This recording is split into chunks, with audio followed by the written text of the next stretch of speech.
Thank you for inviting me. I'm delighted to be here in such a distinguished and important place before this important gathering. I started my student career in Delhi University in St. Stephen's College to become a physicist because I was very interested in Indian philosophy and wanted to bridge the gap of philosophy and theoretical physics. And I went overseas for my PhD in physics, but I switched to computer science and started a career in the computer industry, and then telecom, and then had my own companies. And in the mid-90s, I decided to leave that and start my other journey, which is what I'm now doing, which is to understand our civilization better, our history better, what makes India different, what is better about it, worse about it, how to use our traditional knowledge along with modern knowledge to move forward, both for India and for the rest of the world. So I've lived in the US a total of 40 years and never missed a year when I didn't come to India. Typically I'm coming 3-4 times a year, so I'm very well connected with the Indian soil and Indian way of thinking. One of the projects we did, which might interest you because of your scientific background, is, there is a famous 30-volume series that was done by Joseph Needham in Cambridge on the history of Chinese science. And this made a big difference on the Chinese position in the world, because every library, every center in the world that studies China has this collection. And so China is not considered some primitive, mystical, backward society traditionally, but a very developed, advanced society throughout its history because of its contribution. Nobody had done something like that for India. So my foundation decided that we'll do 20 volumes on history of Indian science and technology. We've been in this project single-handedly for 12 years. And we decided that each volume will cover one topic, and it'll be done by one or more Indians based in India with international peer reviews and so on. We've published 9 volumes already.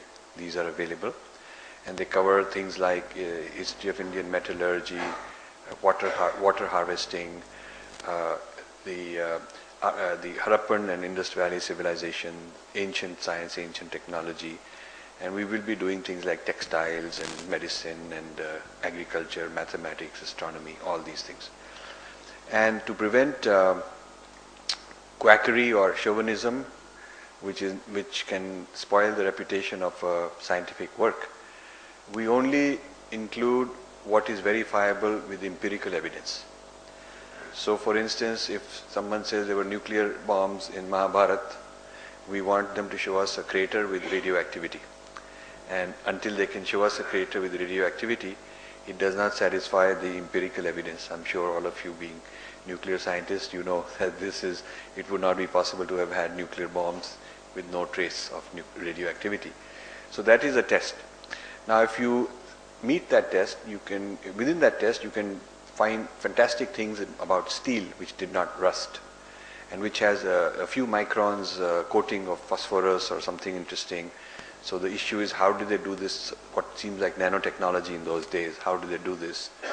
You find amazing things in Harappan tiles, the way these tiles are manufactured, and a decentralized Indus-Saraswati civilization with Dholavira and Harappa, Mohenjo-daro, 2000 sites.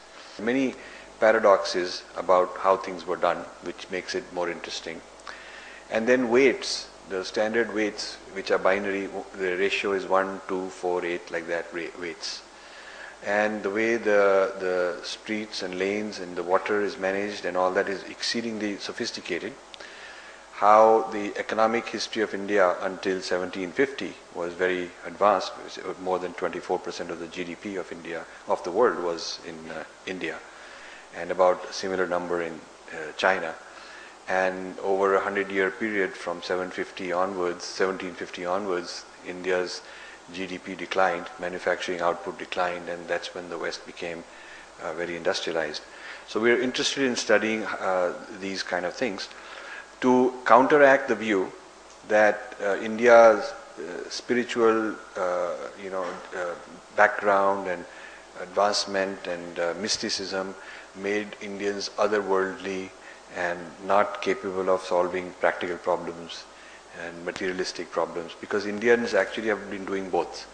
There is great philosophy, there is great mathematics and linguistics and all kinds of fantastic theoretical studies, but also enormous amounts of developments at the same time which are of a very practical nature which affect society. So this is an interesting problem area to understand. And one of the paradoxes is that there are several texts which give amazingly accurate predictions, like the value of pi, the value of the velocity of light. There are sutras which give pretty good values, but there's no proof of how you got it. There is no evidence of measurement of that kind. So how was it developed, and was there a new methodology? Was there a state of consciousness that somehow the ancients were able to achieve, and in that state of consciousness have an intuition, have a unity with some object that they're looking at? Because the rishis talk about the ability of human beings to achieve a state of consciousness where the subject-object, the object of inquiry, is unified with the subject. There is no subject-object separation, and it is a quality where there is a total knowledge of what you are observing. So the observer-observed unity brings about a different kind of insight, and it is not something we can fully understand today, because I don't know if there are people today who can demonstrate that. But the evidence is that whatever predictions they made seem to be in many cases quite amazingly accurate. So the question that this leads to is whether there is such a thing as inner sciences, empirical inner sciences. Outer science has to satisfy the empirical criteria that it should be verifiable, it should be reproducible. So if you do an experiment, somebody else should be able to do it, and if they satisfy all the requirements, it should produce the same results. Well, the yogis claim that there is an inner science which is also verifiable, that if you follow a certain process for long enough and in a clean environment, just like you have to have a very clean room to conduct a high energy particle physics or any kind of a very sophisticated chemistry experiment. So similarly, the equivalent of an inner clean room has to be created. The inner silence, inner stillness has to be created. And if certain processes are carried out, you will observe certain things, and this is verifiable by others. So this claim, and I'm not saying it is true or false, but this claim is the basis of what's called Adhyatma Vidya, or inner sciences. And this Adhyatmic knowledge is the basis of a huge amount of tradition that has evolved in our country.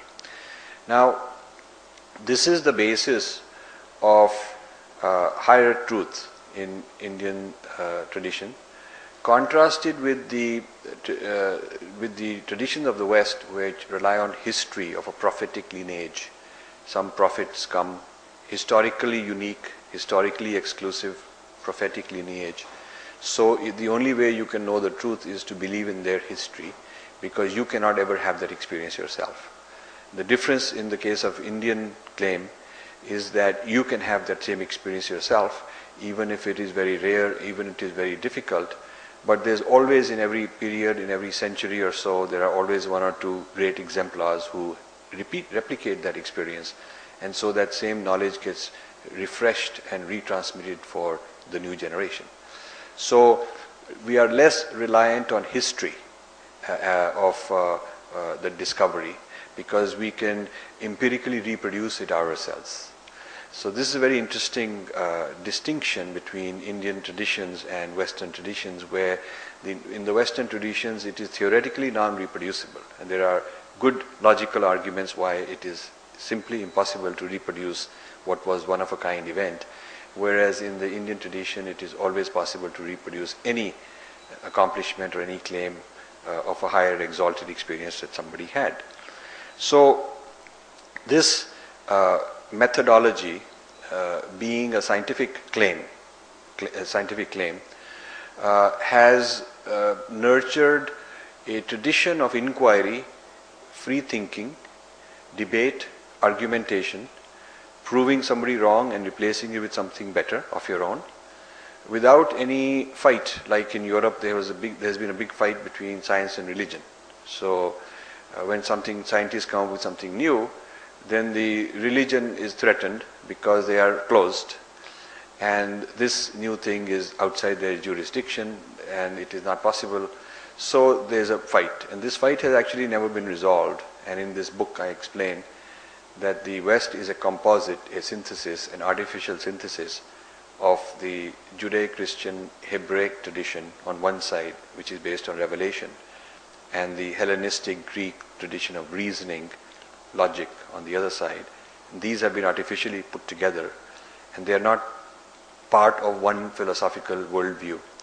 Whereas in the Indian tradition, we have not artificially reached a truce or a ceasefire between fighting segments, fighting sides, but the spirit of inquiry and the spirit of debate and replacing some truth with higher truth, better discovery in the inner realm and outer realm has always been there. So what I was calling Adhyatma Vidya or inner science is the reason why this conflict has never existed, because it is also a scientific claim.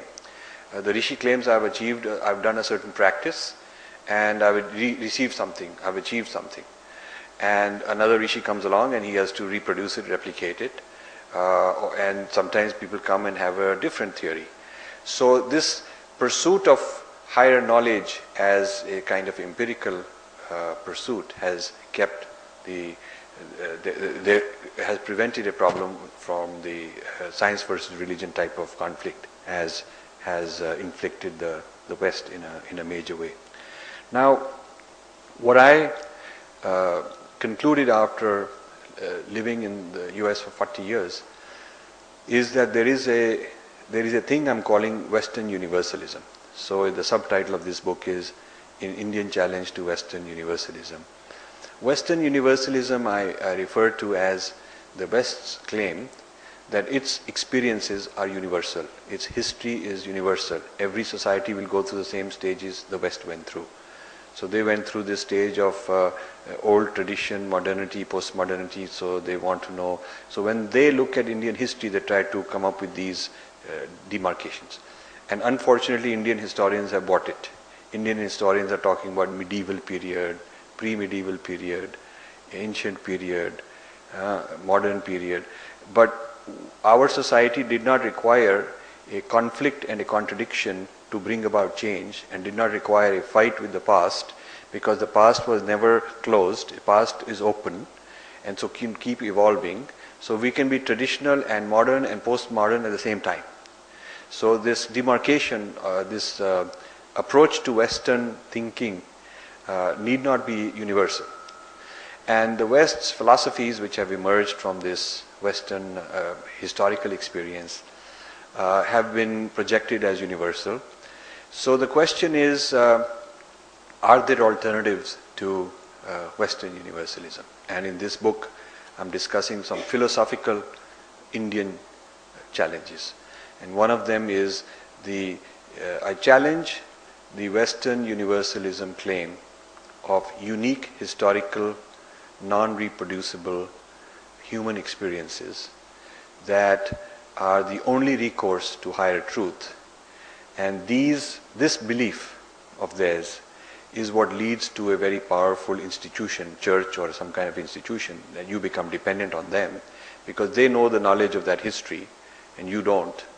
And so it's sort of like saying that the only way you can understand Newtonian laws is that there is a society which was started at the time of Newton, and they have a kind of exclusive franchise to teach you what the Newtonian laws are, and you cannot reproduce them and measure them and test them and validate them for yourself because it is not possible to empirically reproduce it. It's that sort of a claim. And this is a very major flaw in Western spiritual traditions and philosophical traditions, the over-dependence on historical absolutes, which in our case we don't have. And in this book I differentiate between itihas and history in this particular sense, because itihas is different than history because of its flexibility, and it's recontextualized for every era. It's brought into the modern context, into the present context, and it's flexible, you can change it. And the itihas need not be the necessary and exclusive means of understanding the truth. So whether an event happened or not, the point is the philosophy can be validated today. So that is very different. And this requires a society to develop yoga, to develop spiritual meditations and spiritual practices, which are all kinds all over the spectrum in India. And these techniques which are embodied, which we do in the present moment with ourselves, is the equivalent of a laboratory. So it's an inner laboratory, if you will, in which you can conduct these experiments and people can compare notes. People used to do peer reviews. There were debates which are like peer reviews, where experts who had done these things for a very long time would make claims and debate each other's claims, and it's sort of like peer reviews. So my concern, which led to the writing of this book, is that Western universalism became very powerful in the last few hundred years because of the Western colonial influence. So the West spread its universal ideas, values, morals, ethos universally. And traditional knowledge was downsized during the colonial era, and colonial knowledge was increased. And this, over a period of many generations, Indians started adjusting to this, thinking that what is being taught is in fact who they are. So a lot of information and knowledge about our own society we've gained through the gaze of Europeans. The European perspective, the European study of India and its society has become exported back to Indians, and we've downloaded this and installed these ways of thinking. That is kind of what I refer to as a colonized mind. So we may be decolonized politically, but we're still mentally colonized. We're still looking at their way of thinking. So this challenge is what I have been working on, and I intend to continue writing more books on the same subject of questioning whether there are alternatives to this Western universalism. Now China has come up with what they call Confucian modernity. Confucianism is their philosophy, and based on Confucian thought, they have started 100 institutes around the world called Confucian institutes. They have in different countries to propagate Confucian thought. Because part of being a great civilization, they also want to have a counter to Western civilization's claim of universalism. And they want to, so there is something they are calling Confucian ethics, Confucian modernity, a Confucian way of thinking, a Confucian way of truth. So that is an alternative to, that is already a challenge which China is posing. And so I thought maybe some Indians should think about, is there an Indian alternative to Western universalism also? And that's what my project is all about. Now, I found that a number of Indian ideas have been studied by Westerners. Then after studying them, they've removed the Indian sources, claimed them to be of Western origin, claimed them to be their own, kind of plagiarism or appropriation, and put their own name on it. And this is a series of books I'm writing, which I call the U-turn theory, where knowledge starts here, it's taken somewhere, it's taken out of the Indian context, it's considered to be non-Indian but something else. A new pioneer, a new inventor puts their own name on it. Then they claim that it's part of Western history, it's derived from Western sources. And then this new westernized knowledge or new westernized claim of knowledge is re-exported to India. So a good example is there is a prominent Harvard thinker, Harold Gardner, who is touring India routinely. He comes and gives talks in Mumbai, I think, he was in a few weeks ago in Bangalore speaking at Infosys, and he developed some few decades ago a pioneering theory called multiple intelligences, which said that there's many kinds of intelligences. There's emotional intelligence, rational intelligence, there's many kinds of intelligences. And this became a revolution in education. So when you educate people, you should educate them for different kinds of intelligence to make a full person. When I started researching the early period of this idea coming together, I realized the Indian influences were there, but they are not being acknowledged. For instance, I found that Sri Aurobindo wrote about planes and parts of being, that being has got many planes and many parts. And this idea of being having many planes and many parts is essentially that there are many kinds of intelligences, many levels of intelligences, many parts of intelligences that need to be nurtured to have a whole being.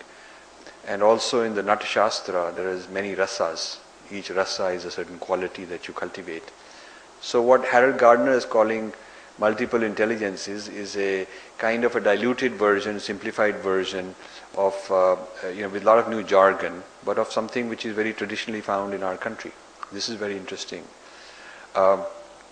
Another example I found is that Swami Vivekananda influenced Tesla, Nikola Tesla, who was the great guy in energy and electricity and all that, physicist around the turn of the 19th century. There's a correspondence I discovered between Swami Vivekananda and Nikola Tesla after some talks that Vivekananda gave in his visits to Boston area and Harvard. Tesla was in the audience, and in one place Swami Vivekananda says that energy and matter are really the same thing and they're interchangeable.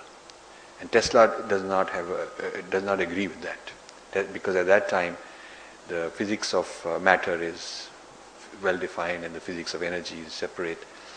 And this idea that energy matter, this is 20 years before E equals mc squared came along.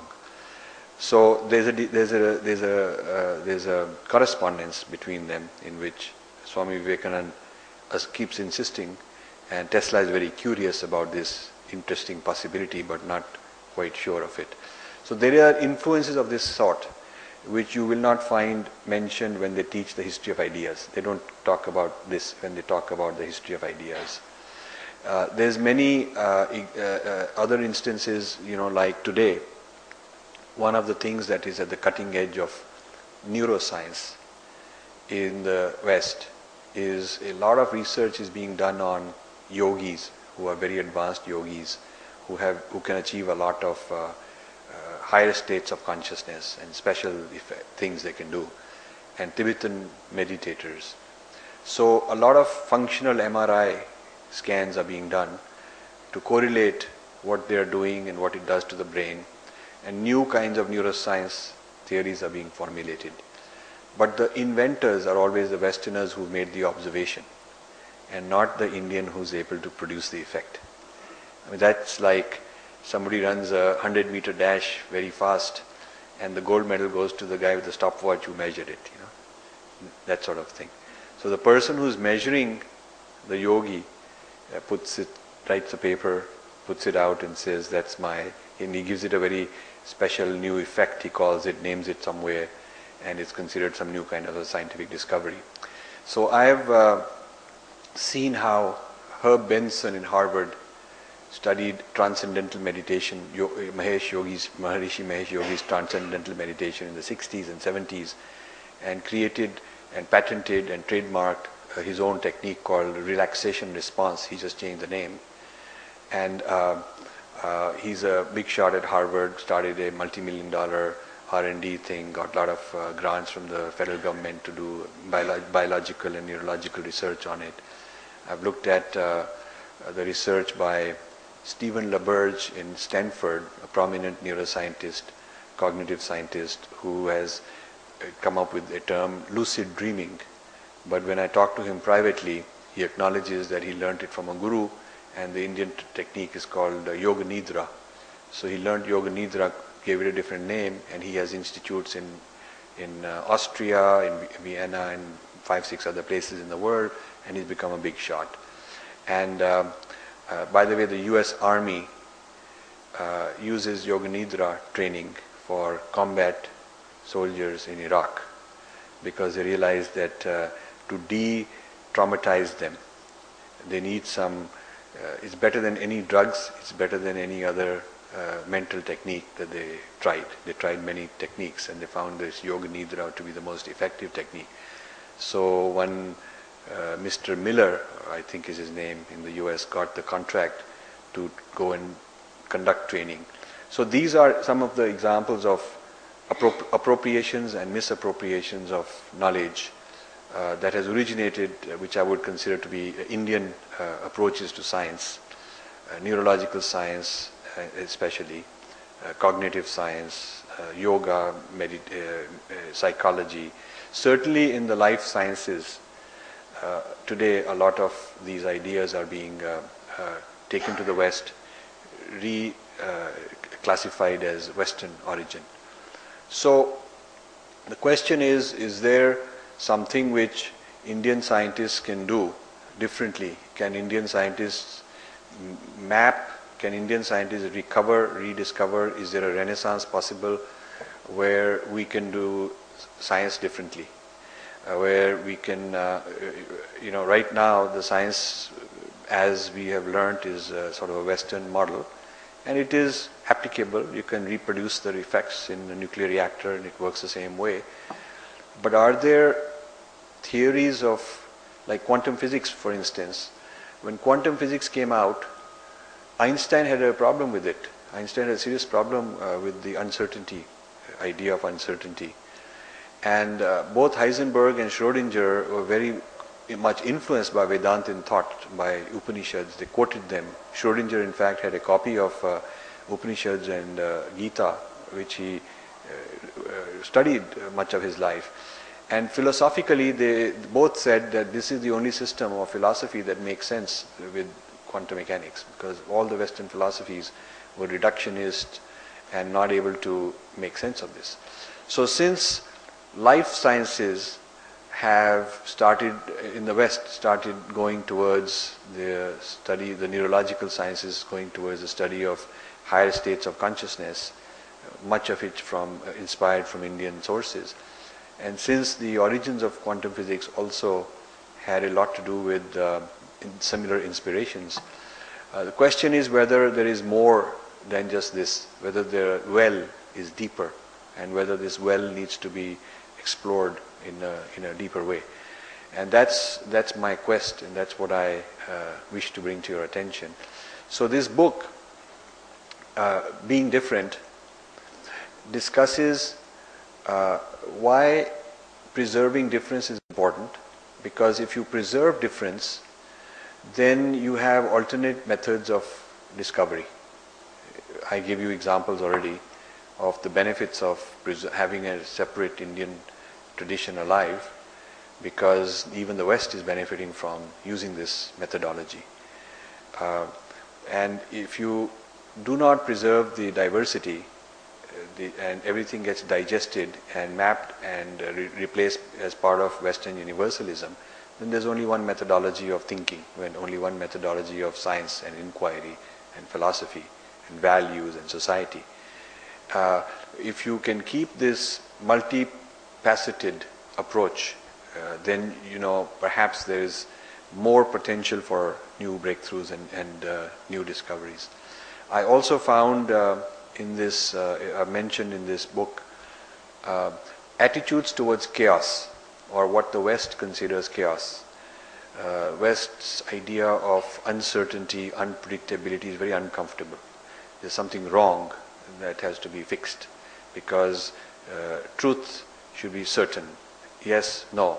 But in Indian logic, in Jain logic, a proposition could be true or false, or neither true nor false, or both true and false, or neither not true nor not false, and so on. So there's many values it can take in between the two extremes of true false. And now people are looking at this multi-valued logic and fuzzy logic and chaos theory. The whole chapter 4 of this book is on order and chaos, philosophically looked at from an Indian point of view, compared and contrasted with the Western point of view. And the Western point of view started with Aristotle's law of the excluded middle, which said a proposition can be true or false and that's it. And that has been dominating Western thought. Now Westerners recently are also looking at this Indian idea and quite interested in this Indian idea. And I'm wanting Indians also to start taking their own heritage more seriously.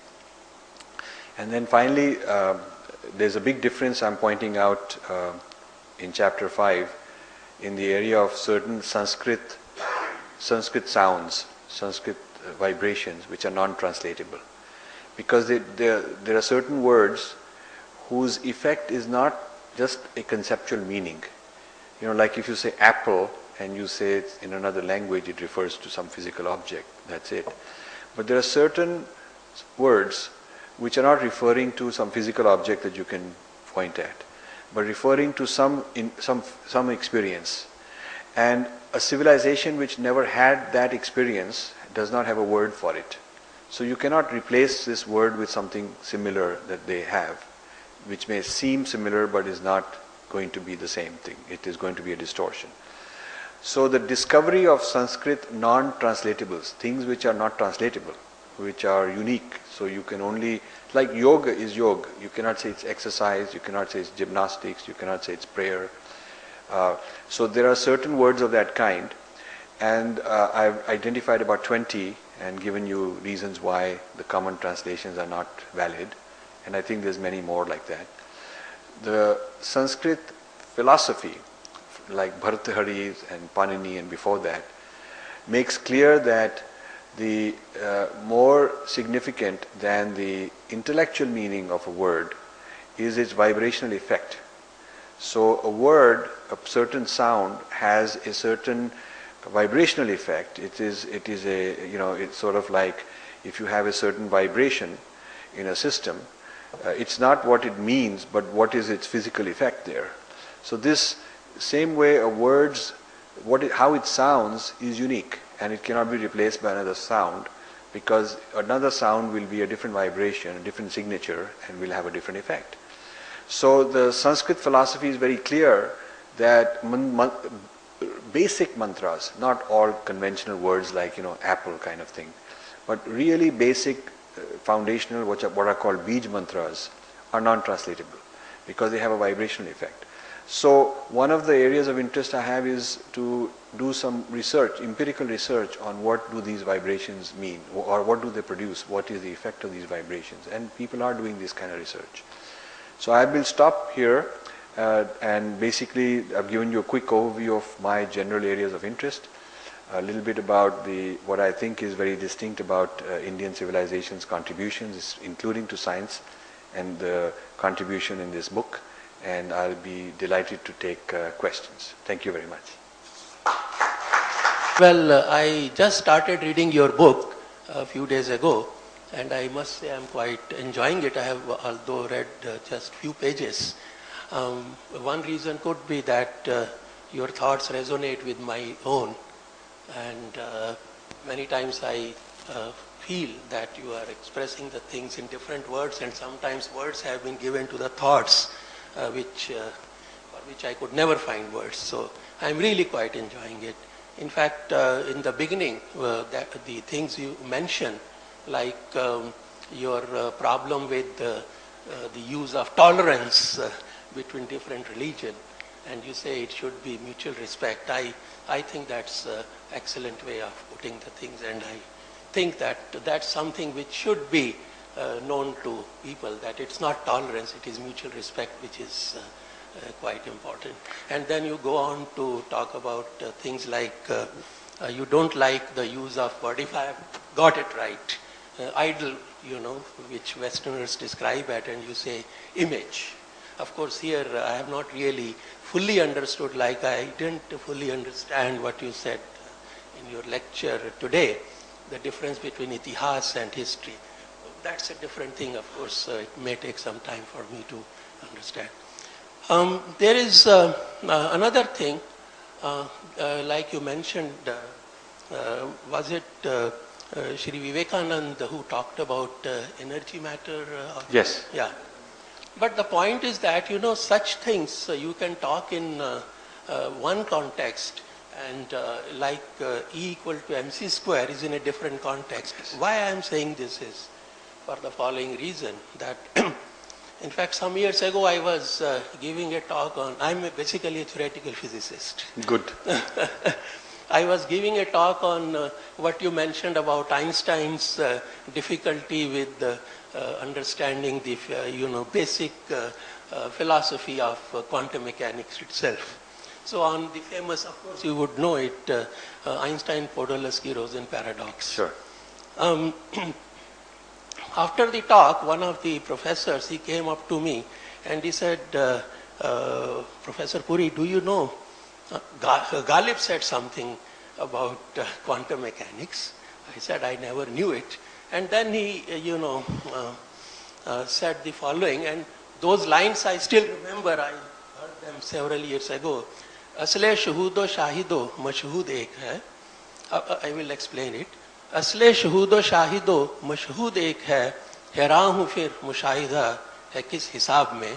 So Ghalib says that really speaking, the observer, the act of observation and the object under observation, they are all same. So I do not know what constitutes observation. And you will agree that this is what basic philosophy of, or basic premise of quantum mechanics is. But of course, obviously, Ghalib had nothing to do with the quantum mechanics. The context is different. It's a different thing altogether. So, I mean, sometimes the same thought in different contexts, it may look similar, but the meaning could be different. And I was just talking with somebody else who has read your book. So he was thinking that, are you talking about replacing one universalism with another?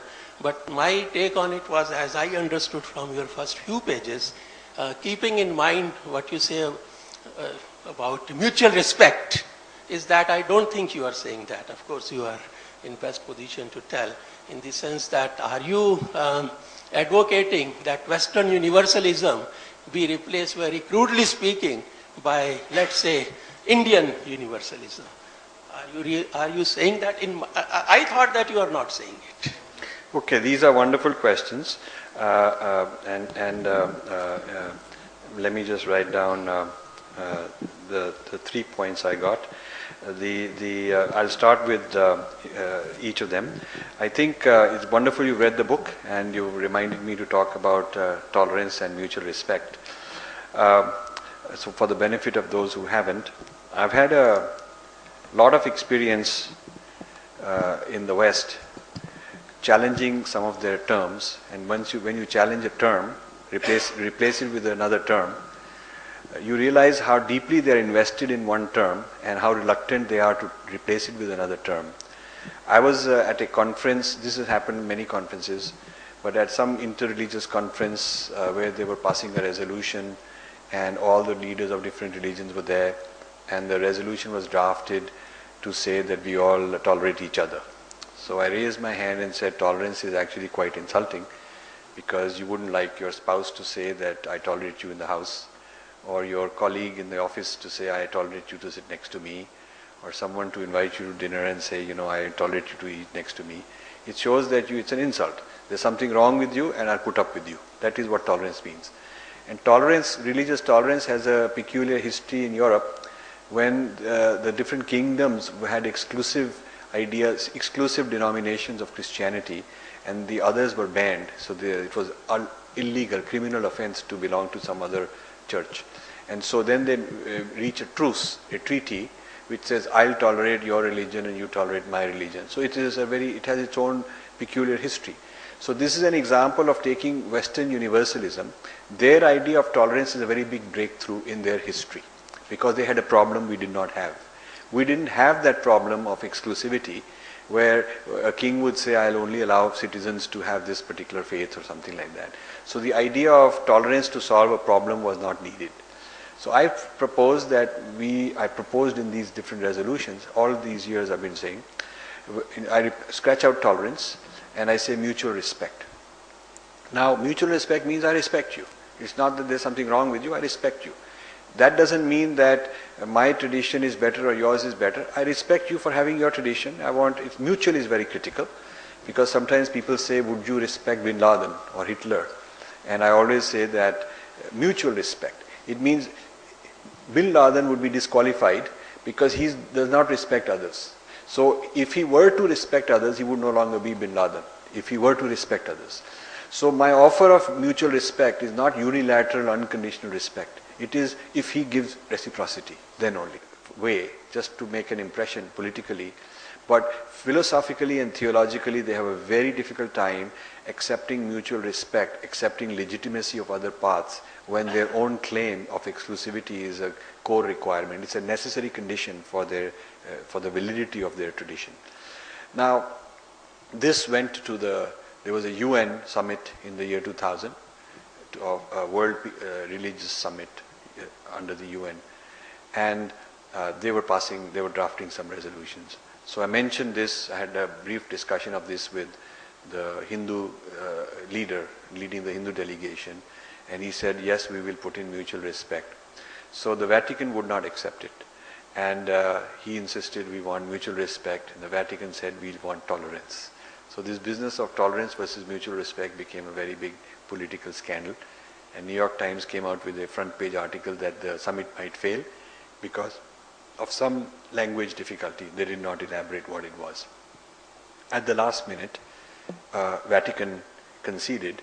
The person leading the delegation was Cardinal Ratzinger, who later became Pope Benedict. That was how high level it was.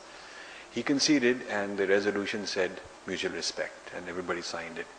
But within a month after that, after the delegation had all gone back to their homes, Vatican issues a clarification saying that while it's okay to respect others, the other faiths are a means, a preparation for the ultimate salvation that only we can give.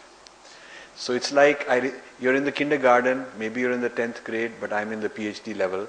So I respect you for, preparing, but ultimately you have to come to our level. So that is a very problematic area for these people. And this little shift in terminology, if you start implementing, wherever they say tolerance, you say mutual respect, you will find that barriers will come up.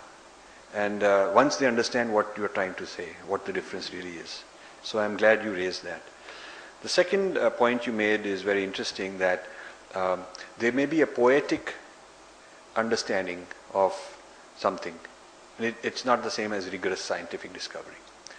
But I feel that while in Ghalib's case it may be like that, but I feel that Vivekananda is referring to this Sankhya system, and it's a very detailed taxonomy of the nature of the cosmos, the nature of reality, layers of reality that exist.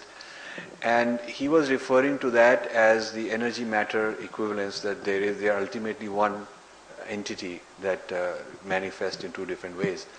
Not quantified, certainly, but a qualitative philosophical understanding. Sometimes a philosophical opening is a breakthrough, because then scientists are at least open to thinking like that. Because if they're not even thinking like that, then then there is a mental block. One is in a certain box. And I would say, in any case, when they write the history of ideas, when the West writes history of ideas, history of science, even these very undeveloped, non-quantitative, they like to take it back to, Plato said this and so and so. They like to take it back to their own earlier origins to show the continuity of Western thought. And as part of Western universalism, you have to show that it is untainted, uncontaminated by anybody else, and everything is self-sufficient, and we are sort of the perfect system. Whereas to bring in that certain things we got from here, certain ideas we got from there, would be a legitimate thing, and it would pierce the Western universalism, and it would bring us more towards a human universalism where many people have played a role. You see, Western civilization has digested many civilizations. It digested the pre-Christian pagans of Europe and brought in many things from them. The Christmas tree was pagan, the Easter was a pagan holiday, Valentine's Day, all these kind of things. They Christianized these, and the pagans disappeared. But their ideas were taken. Similarly, the Native Americans, when the Europeans arrived, so much civilization was taken from the Native Americans, but Native Americans only live in a museum. You can see them, you go to a museum and you can see what they were like. And similarly, African cultures, so many of them finished off. So when the history of ideas and when the living, what is kept alive, is exclusively a linear trajectory of Western thought, then others are no longer relevant. They are replaced. They are redundant. This is why when you go to University of Chicago, you take one of the required courses is on Western civilization, not world civilization, Western civilization. Most universities, when they teach classics in the West, they're teaching Western classics, but there's Indian classics too. Now, of course, there's pressure and a little bit they'll do here and there, but this idea of a continuous history of one civilization which is dominant and which is sort of got an absolute claim of being superior is problematic for me. Yeah, and so the reason I bring in these ideas where they have introduced, like even the yogi is being studied by neuroscientists. You have to credit the neuroscientists for making value added. After all, the yogi achieves a certain state, but the neuroscientist comes up with various correlates in the brain and does calculations and figures out things and so on. You cannot say that he has done nothing. So it could be a joint discovery. It could be that in the history of ideas, you have to first credit the yogi who learned how to do this. And then you have to credit the Western neuroscientists who learned how to turn it into something more useful today or predictable today or measurable today. Whereas the yogi, it was more a qualitative thing and not quantitative. So I would say that in the history of science and technology, you have to acknowledge and be very explicit and honor all the civilizations that have made input.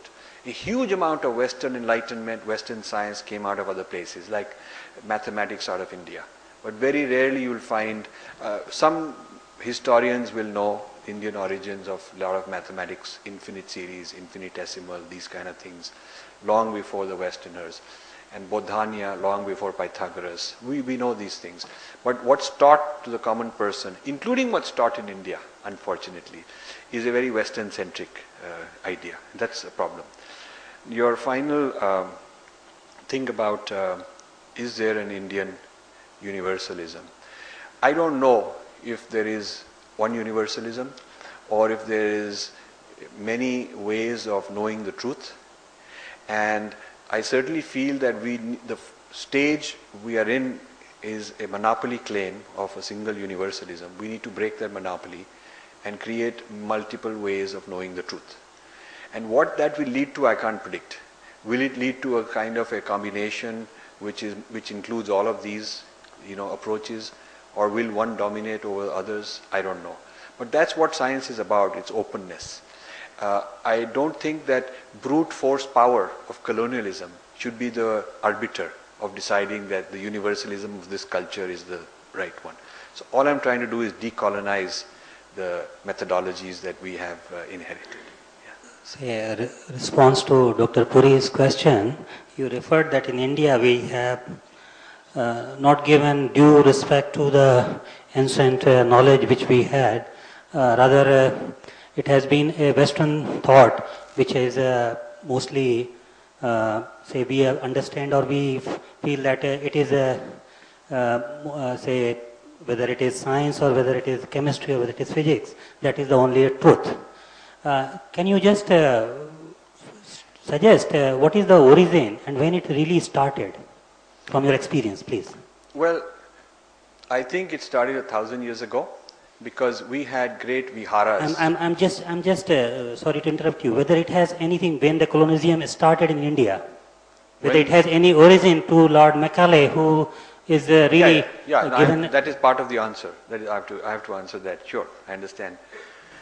I think it started long before Macaulay, because India had centers of learning like Nalanda, like Takshila. These were destroyed long before the British came. They were destroyed. Muhammad Khilji's armies burnt Nalanda, and a huge library, considered the largest library in the world, many times bigger than the Library of Alexandria. And Nalanda was a university where the brightest, the cream of the cream from various parts of Asia used to come. Like today people go to MIT, Stanford, Harvard. They used to come to Nalanda to learn. And so the knowledge, the production of knowledge in these universities and these R&D centers were destroyed. So the history of Nalanda is now preserved only through foreign students, Chinese students who wrote and other students who wrote about their experience in Nalanda. That has been utilized to reconstruct the history of Nalanda. Multiple volumes have been written on that. So I would say that the destruction of Indian centers of learning, which happened long ago, long before the British period, was the beginning of this decline of R&D, indigenous R&D. And the word Bihar is actually Vihar. It's Vihar. And Vihar is the institution of learning. So there were 20, 30 big Vihars. Nalanda was just one of them. Huge number of universities there in that part of the world. So one of the most backward states and less educated states today was actually one of the centers of learning of the whole of Asia at one point in time. So this is probably what did it. Now, the Mughals they continued the manufacturing economy because they settled and became Indians. So they continued the manufacturing economy, and they built great monuments, and they invested in culture.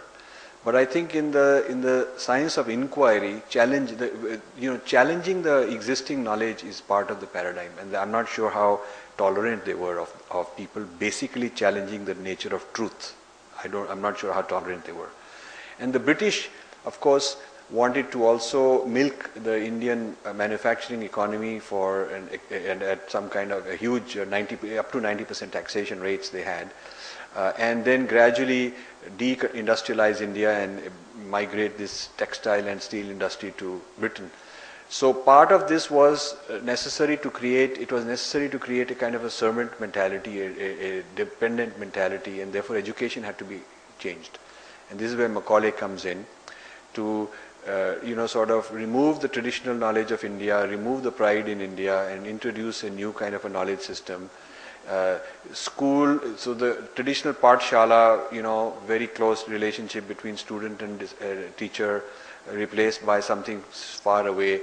A guy called Dharampal, some of you might know, he was a Gandhian who just died within the last 5 years. He actually went to England and camped out there in their old archives before there were photocopies and all that available, and manually transcribed a whole lot of East India Company records to bring back East India Company's own studies on Indian education before and after their intervention. Very interesting. How educated people were, how practical the education was in terms of farming knowledge or raising cattle or whatever, versus what it became after the intervention of Europe. So that is what happened.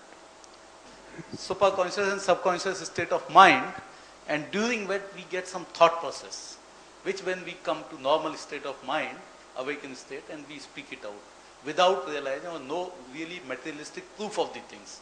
That's how some of the theories of Vivekananda, which energy and matter, the thing came, or maybe even to some extent Kekule also commented on the same way for Benjamin structure or the Kadam.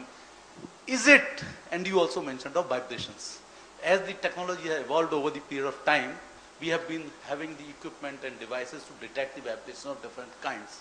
In India, there is a thought, some people believe in premonitions and getting the message from one person to the other person at a very far flung place, and these are really nobody knows how it happens, but in the dreams, otherwise the message do go. Some people do have I think, verification of that. But is it that the phenomena as such, we have not been able to detect those vibrations or those waves which are emitted out during these states, like the people dream something here and somewhere else it is found to be true, and there have been some cases where the things which have been dreamt by individual have been found to be happening true. So is it that there is a science really in this, and this needs to be studied? We have no equipment to detect those vibrations or those waves which are emitted out or which are received or transmitted by the object and subject. That's the thing. Yeah, I think this is a very philosophy or the thought process. Yeah, this is a very exciting question, and thank you for this. This is a very good question. I think we don't have the technology to directly measure some of these very high states of consciousness, But what the neuroscientists are trying to do is measure the effect it has, which is more macro. So there are certain discoveries they've already made where the effect of something like this can be measured, while the actual phenomenon itself is just a theoretical, extrapolation. But then one could also say nobody has seen an electron. All we've seen is a mark on a film. We've seen a mark on a film, and we infer an electron. We infer that there's an electron we haven't seen, but there's a mark on a film, and it keeps changing according to the laws of what an electron is supposed to be like. So there are things, even in the material sense, which are so small that we infer their existence from something else we can observe. So our evidence, even in the case of something of this sort, like very, very subtle things, more subtle than normal matter, we may never be able to actually see that directly, but if we can build a prediction, if we can build a model based on that assumption, and that model produces a certain outcome, and we can measure that outcome, we'll have to be scientific enough and accept it. So I think this is an exciting area of research, and I track this quite a lot, and I feel that in this area of validation of our tradition, actually the West is doing more. They are doing a lot of research in this area. I know one place near Bangalore where they are, I think it's called Vyasa or something, they are trying to do this also. Real neuroscientific effects of advanced states of consciousness. But it will be my job to keep reminding the West that when you get this breakthrough, it's a joint discovery, and you have to co-publish it with the yogi who produced this effect, and you have the instrument to measure it. And it is not that he's some footnote in the end saying some guy did it, some subject. They're calling them subjects, like some animals, some rats in a laboratory. Rats in a laboratory. So I'm just trying to make sure that the record is straight on that, because then our tradition stays alive. It is not put in a museum. It has some value, and we can discover more things. You're not questioning the outcome, like the other postmodernists, like means that the absolute truth itself is also somewhat relative or something like that. No, I am saying that too, because if you keep another knowledge system alive, which has a whole separate methodology, we cannot predict that its truths and the truths of normal material empirical science, external science, are necessarily going to be the same, or whether they'll be in different realms, where they will converge, whether they'll converge quickly or whether they'll remain open-ended for another 100 years or 1,000 years, we don't know. So all we know is that premature destruction or atrophy of a knowledge system is not a good idea. Without predicting who will win, is there a winner, will there be multiple winners, without taking a stand on that, because I don't know. And I'd love to be open-ended on this and leave it uncertain, because uncertainty in this area is creative. Every civilization has its own evolution, and when they come into contact, there's a possibility of an amalgamation. So are you suggesting any insulation No. process or anything like that? No. See, I want cross-fertilization, but there is a difference in this book.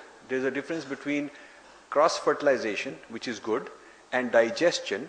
The difference is, when a tiger digests a deer, there is no more deer left. The deer is finished. What he did not need, he left it out, the skin and whatever, and what he took in and could not digest properly, he throws it out. So that is what ends up with a dead civilization which has been digested. So I do not want Indian civilization to get digested into the Western universalism. That does not mean Indian civilization should remain isolated. In fact, I would claim that for thousands of years, Indian civilization has had a very detailed interaction with China, with Middle East, with Africa, with Europe, with various parts of the world, a very slow internet.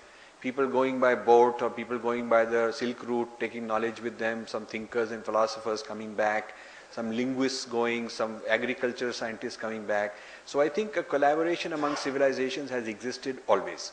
It's only in recent times that one civilization was able to so strongly dominate and control everybody in the world that it was able to sort of almost squash them and finish them off. That is the problem that I don't want. If I am not incorrect, since 712 AD, systematically Indian civilization, let it be history, let it be culture, let it be religion, everything has been smashed into bits. If I'm sure it is since the Arab invasion of Sindh and with the superimposition of Macaulay and Dowdwan filtration theory or Wood's dispatch of 1854, almost many generations have come up in this country as well as elsewhere who completely depend upon the belief that has been fed into our minds by Vincent Arthur Smith or maybe Arnold Toynbee. What is your message? How to protect it? Can we protect it where whole generation of intelligentsia have developed in this country depending upon the belief that has been supplied or spoon-fed by the Britons? Yes. So I am an example of the resistance. I'm an example of resisting this Western universalism. And I as one man can do only so much. But I'm standing up and saying, I reject this Eurocentric, Indological thesis and theory of our history and origin of ideas and the paradigms and philosophy. I reject that. And I'm proposing many alternatives. Each chapter, there are 4 major differences, metaphysical, physical, philosophical differences that I'm proposing where there's an Indian challenge to Western universalism. And chapters 2, 3, 4, 5, each of them is one big idea that could almost be like a separate book. So this is my contribution to actually try and reverse this colonialism that you are pointing out very correctly. The Indian intelligentsia has been raised on this. The trend of getting digested into the West is becoming fashionable. Many of the youth are picking up the wrong side of the West. West has some brilliant things to offer. West has good work ethic. There are many good things. We should pick up good things. But we don't have to stop being who we are. And a lot of the imitation that is going on is not of the good things of the West, but maybe the bad things. So I am very concerned about that, which is why I took early retirement when I was 44 from my business and dedicated my life since then. It's been 17 years. I'm 61 now. So 17 years I've had no job, no business, no work. I mean, I've basically put my time, 7 days a week to study this, to research, write, talk about it, and hope that other people can find value in it, can encourage this, propagate these ideas. Because I feel that with the renaissance of Indian economy, Indians for the first time in recent memory, few generations, have gained confidence. Now the question is, how do we channel this confidence? Can we not create the equivalent of Ford Foundation and Rockefeller Foundation and Carnegie Endowment and all these great think tanks and whatnot that the West created? Can we not have our very big shots put in money into new kind of research on our terms, new scientific research? This is what I'm trying to encourage. And I think with more money which we are generating and more confidence, if we can also combine that with a cultural and civilizational respect, we will actually be a much better nation, more respected by everybody else. So that is my hope. So last question. This is in continuation with Dr. Kulshrestha's question. Salvation or liberation or realization is something coming out of yogic practices which cannot be expressed. Who has liberated? Like living liberated person. Will it be possible for the West with their modern equipments to validate this or quantify this? See, I don't know, and I don't know how far the correlation. What you have are two realms. There is the inner realm of consciousness and spirituality, and there is the outer realm which is measurable of matter. Now, what they are measuring is a correlate. What they are trying to measure is the yogi afterwards tells them that this is what I felt, this is my experience, and then the machine tells them this is what it looked like.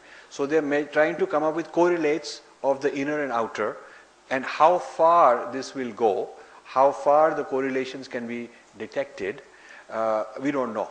And can they just keep going until very high states and ultimate states, or is it only going to happen till a certain level? Certainly you can tell whether a person is sleeping or awake through machines. Okay. So we know that at some level of consciousness, what your state of consciousness is, they can even measure when somebody is very angry and very, whatever, you can look at it, you tell.